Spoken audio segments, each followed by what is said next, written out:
Hello, and welcome to the Complete History of Science Christmas Special Q&A. I hope you're having a wonderful Christmas season with family and friends. Thank you so much for making the time to listen anyway to this special episode. I've been planning for a while to answer some frequently asked questions I get about the show. And also, in the past couple of weeks, I've asked for listeners to get in touch with some additional questions to keep things interesting. Thank you to those listeners who did get in touch. I'm going to do my best in this episode to answer those questions as well. So, my first question comes from listener Christian, who asks, which episodes have been the most enjoyable to research and which have been the hardest or least enjoyable? This is a really good question. I suppose my bias is towards physics rather than biology, maybe medicine, etc. I did my degree in physics, I've got my PhD in physics, and I've taught physics ever since. So I suppose that's mainly what I enjoy researching and finding out about. I have to say, some of the research I've done on medicine has been tough going. There's some stuff I probably wouldn't go and research again if I was starting from scratch. So, for example, the episode on Islamic medicine was quite tough going. So was the episode on Fallopio. So, yeah, I think that those things were quite dry and probably not that important. In the podcast, just generally, I'm trying to cover only major discoveries and things that have been influential afterwards. And I thought there was a lot more in those episodes than there actually turned out to be. Another good example of that was the episode I did on Roger Bacon, where I thought there would be a lot more interesting stuff and important stuff than there really turned out to be. So I think those would be examples of episodes I haven't really enjoyed researching. Conversely, the ones I've really enjoyed researching have been the Copernicus series, which was a little while ago now, and also the series on Kepler, the most recent one.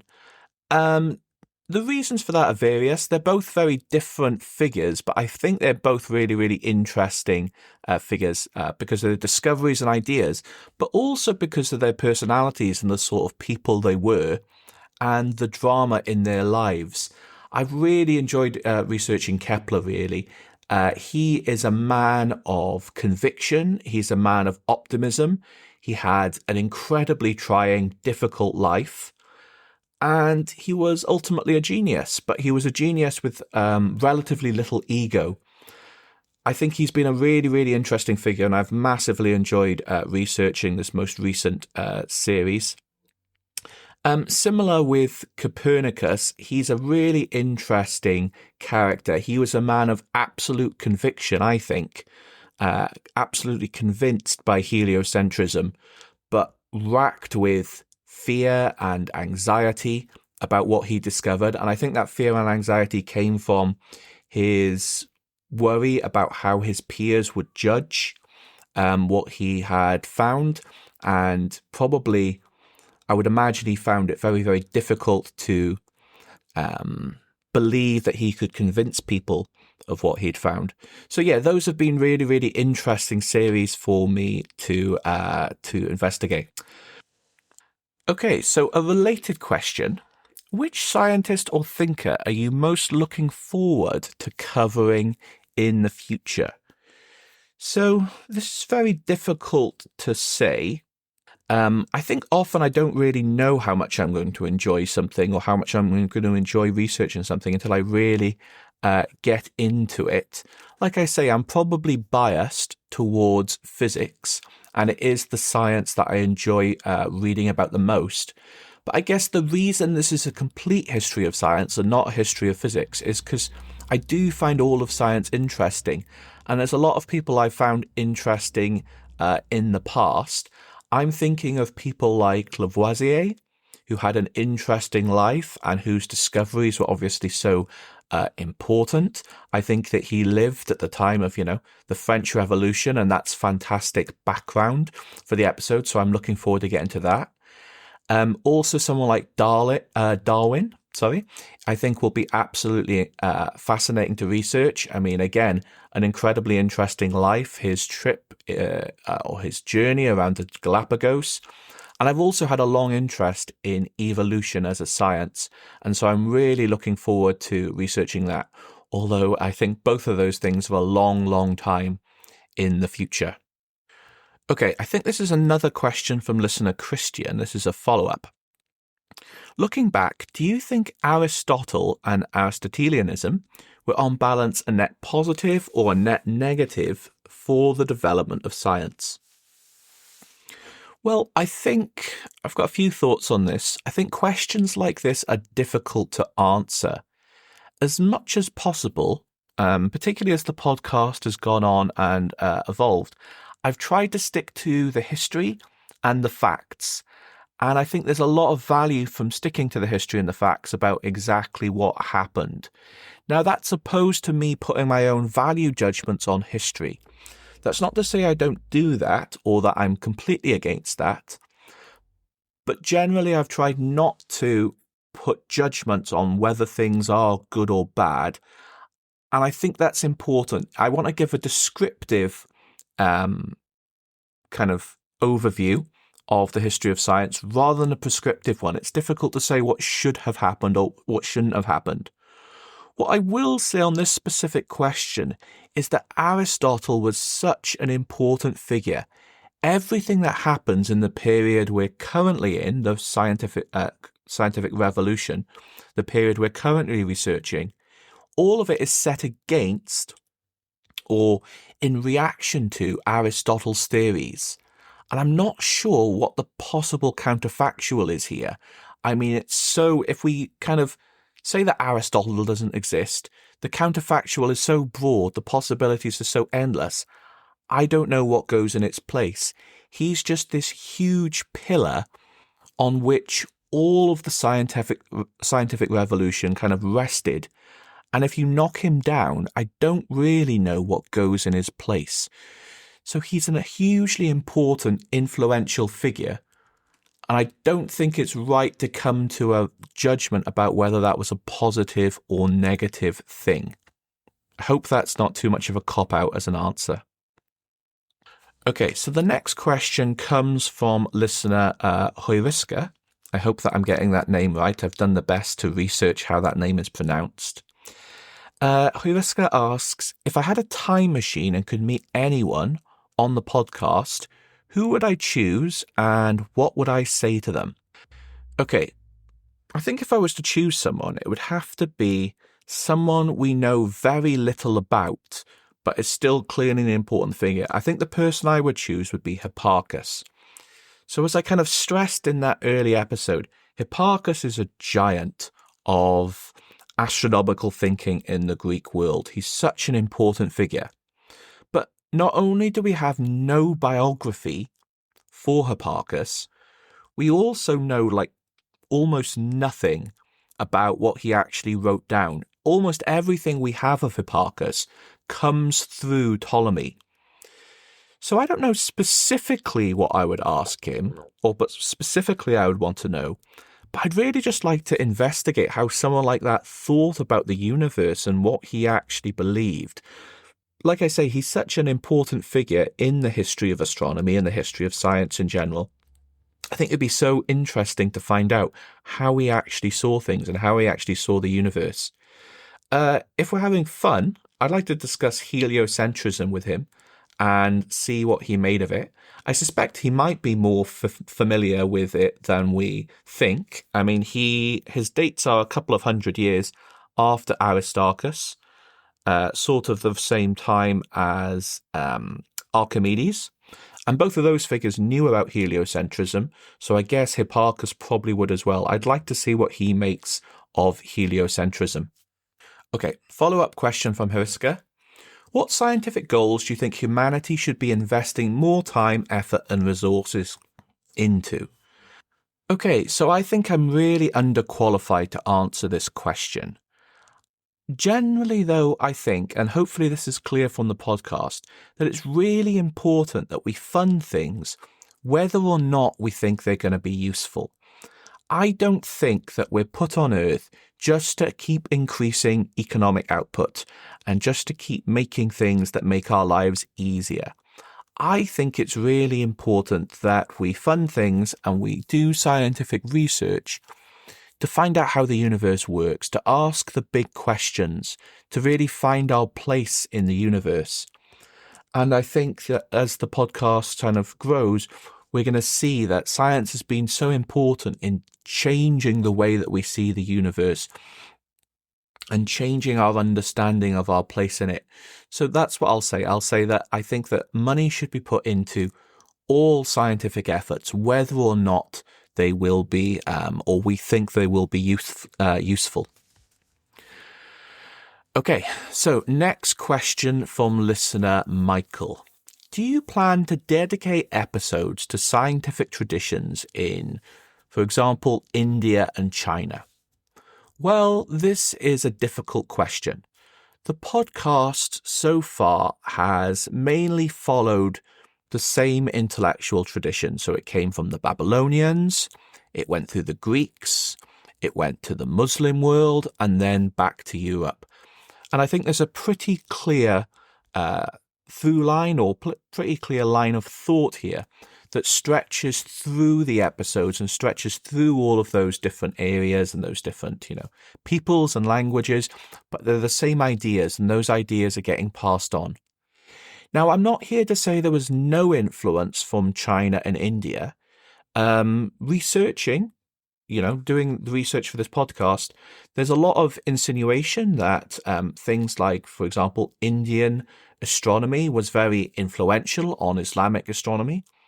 However, I have to say, when you do dig into these claims a little bit more deeply, it's very difficult to figure out exactly how that influence was manifested and exactly the kind of the clear thought line or the clear, through line, like I say, how that came from India and what exactly was influential. So that's why I didn't really include it in the episodes on Islamic astronomy. On China, I have already covered China a little bit. Clearly, in the history of magnetism, very early on, they were the first people to really investigate magnetism properly. If you go back to around the 10th century, it's clear the Chinese were way ahead in understanding compared to Europe.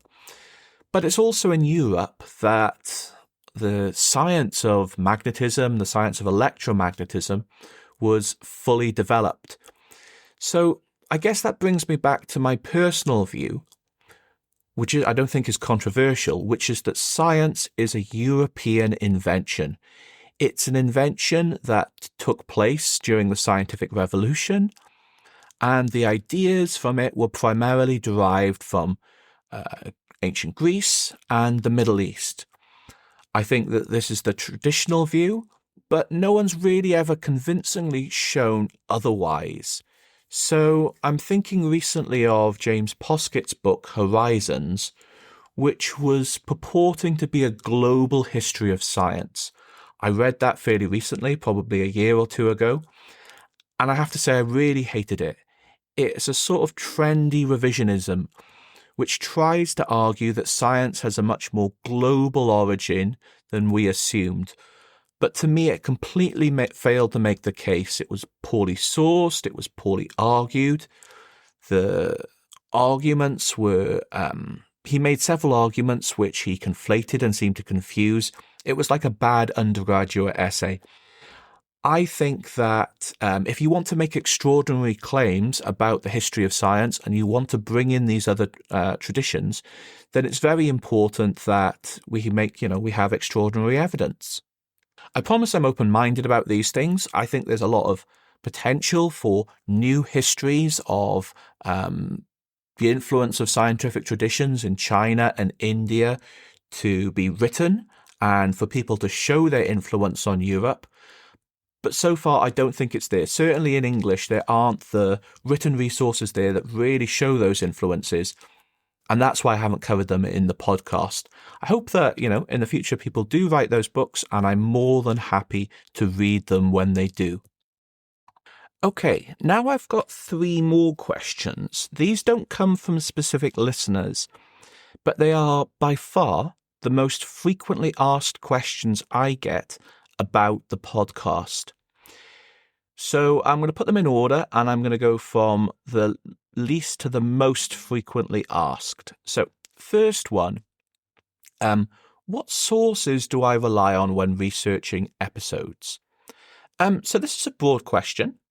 I've had similar sorts of questions in the past. What I'll say is that I rely on different types of sources for different things. So when I'm researching, the series or individual episodes, I'll generally start with some very broad source. So to give an example, the first 4 series all relied on a single book to give them the sort of structure or overview. And that book was The Beginnings of Western Science by David Lindbergh. This is one of the best textbooks you will ever read, certainly on the history of science. It's a nice overview of everything that happened, and the writing in it is fantastic. It's, far too well written, really, to be a textbook. It's an overview of science of everything from ancient Greece all the way up to around, when the printing press was discovered. So maybe when the printing press was used in Europe. So around 1450. So these really broad sources are important, like I say, for structure in series and realizing or thinking about where I'm going to go with different episodes. Usually after I've decided that, I will zoom in with my sources. So I'll, go to a particular episode, what I'm going to write about, and then I'll find very detailed sources on those. And there have been so many sources that I've had over time. It's difficult for me to name the individual ones. What I'll think about doing in the future, and this has come up with listeners before, is people asking if there's a reading list or if there's going to be a reading list. I think this is a really good idea, and it's definitely something I want to do, is to make a reading list of all of the important sources and all of the best sources that I've used in the podcast.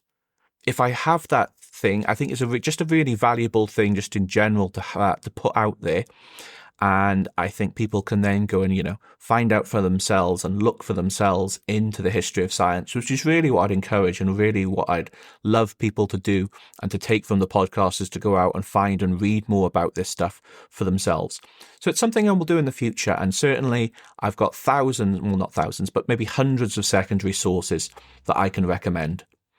Another thing I've done recently is I've started to read more primary sources. I've not read many in the past, particularly I don't read ancient Greek, for example. One of the early examples of a primary source I read was the letters between Al-Biruni and Ibn Sina. The reason I read this was because there weren't good sources on what those letters actually said. And they're absolutely fascinating. Like, the debate they had between themselves is really, really interesting. And I think that gave the fact that I'd read those letters was a real important source. It gave a lot of richness to that episode.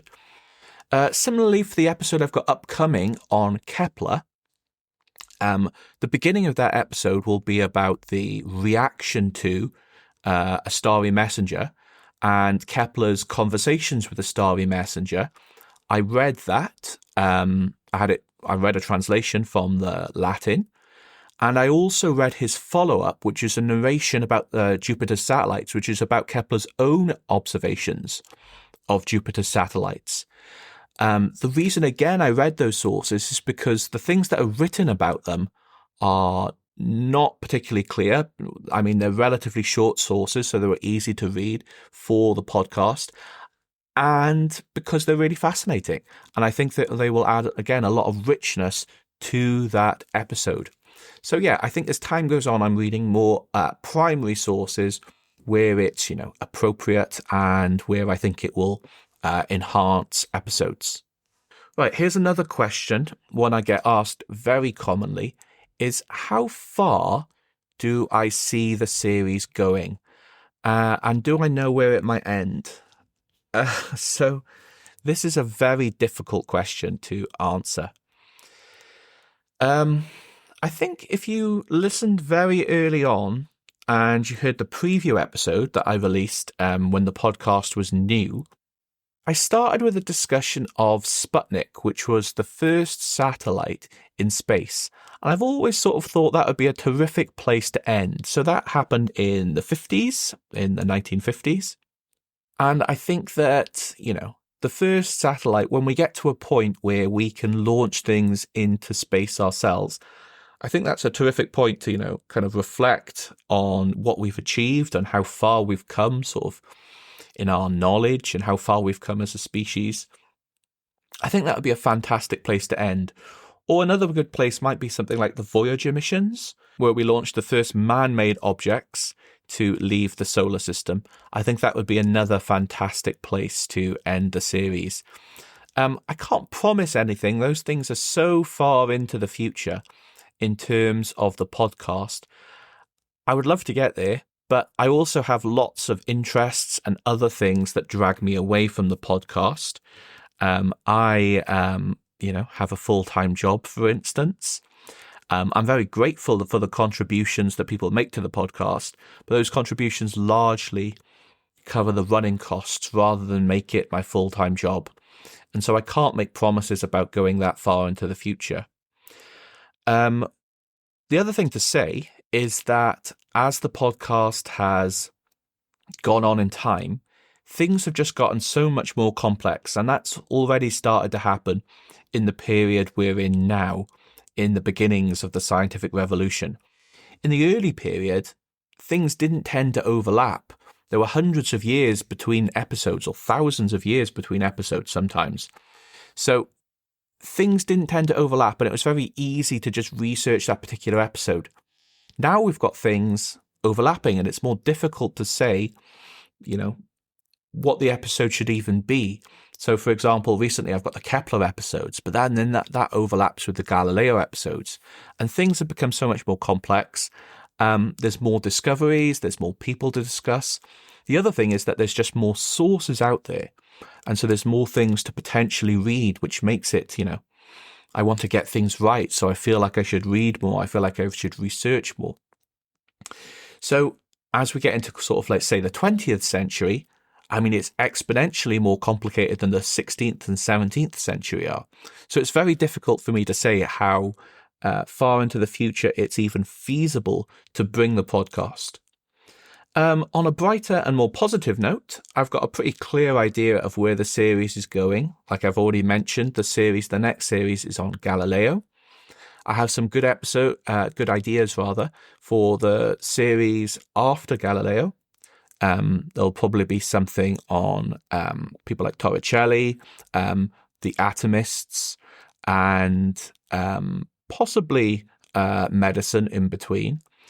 And then there'll obviously be a series on Newton at some point in the future. And I've got a pretty clear idea of how we're going to get to Newton, which really feels like a huge milestone. So I'm looking forward to that, and I think we'll definitely get there as a podcast. I can't make any promises of how far we're going to go into the future, though. Okay, so final question for today. Have you considered turning the podcast into a book? The answer to this question is, well, yes, I have.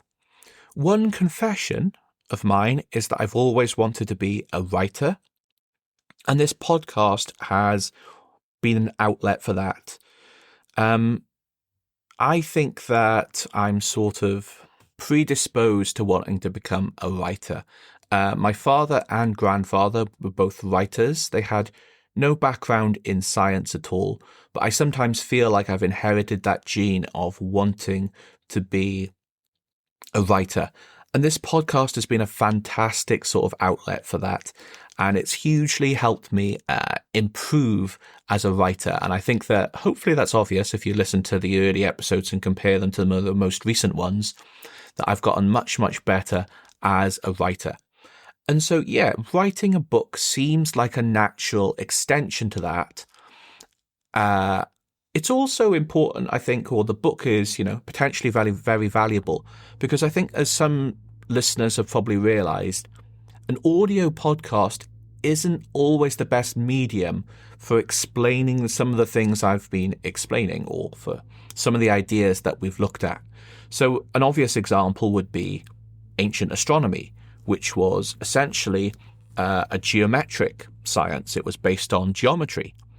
And it would have been much, much easier for a lot of that series if I could just point at a diagram and just, say, this is an epicycle, or this is the eccentric. It would have made it much, much easier to visualize.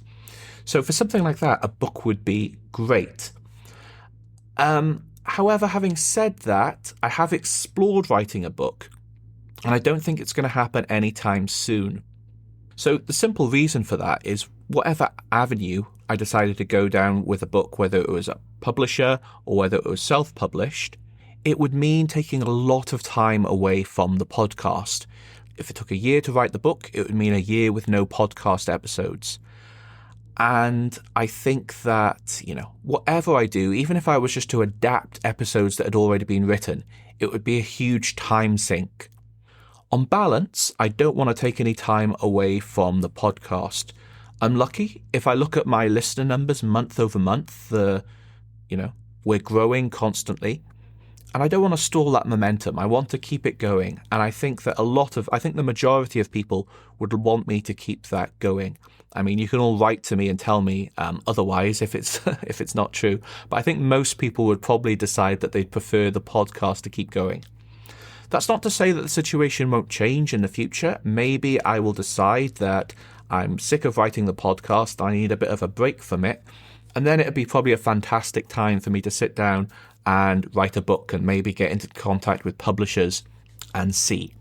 But for the time being, the answer is no. I can't really see it happening in the next few years. If it were to happen, maybe, 5 years' time, something like that. Okay, so that's the last question for today. I hope you've enjoyed this, and I hope I've answered a lot of your questions. Usually I try and answer listener questions as and when they come in. Those questions usually take place through email. You're also welcome to follow me on Blue Sky and ask me questions there. And I look forward to seeing everyone again, or to have everyone again, when I release the next episode on Kepler, which should take place sometime early in the new year. Until then, goodbye and have a wonderful Christmas.